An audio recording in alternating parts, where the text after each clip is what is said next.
దీపావళికి ప్రభుత్వం నుంచి శుభవార్త ఆశిస్తున్నామని ఉద్యోగ సంఘాల నేతలు తెలిపారు.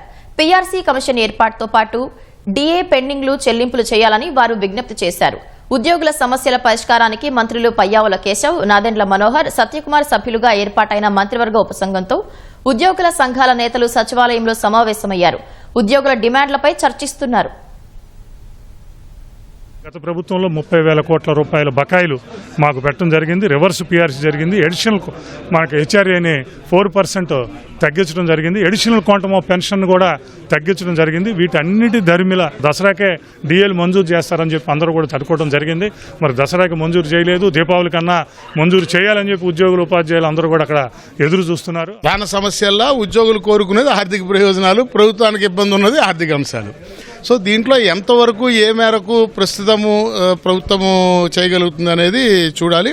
అయితే మేము కోరుకుంటుంది ఏంటంటే ఇగో ఇంత రావాలి, దీన్ని ఇలా ఈ రకంగా నెలకింతనో 3 నెలలకు ఒకసారనో 6 నెలలకు ఒక రూట్ మ్యాప్ అనేది స్పష్టత రావాలనేది ఆంధ్రప్రదేశ్ ప్రభుత్వ ఉద్యోగుల సంఘంగా మేము ప్రధానంగా కోరుకుంటూ ఉన్నటువంటి విషయం.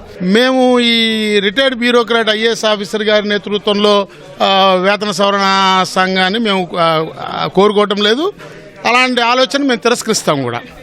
మేము ఒక retired high court justice R sitting high court justice గారి నేతృత్వంలో వేతన సవరణ కమిషన్ని కోరుకుంటున్నాం. 3 సభ్యుల కమిషన్ కేంద్ర ప్రభుత్వం ఏ రకంగా తన ఉద్యోగులకు ఇస్తుందో ఆ రకంగా శాస్త్రీయమైనటువంటి ఒక అధ్యయనంతో వేతన సవరణ నిర్ధారణ కావాలనేది మా యొక్క ప్రధానమైన అంశం.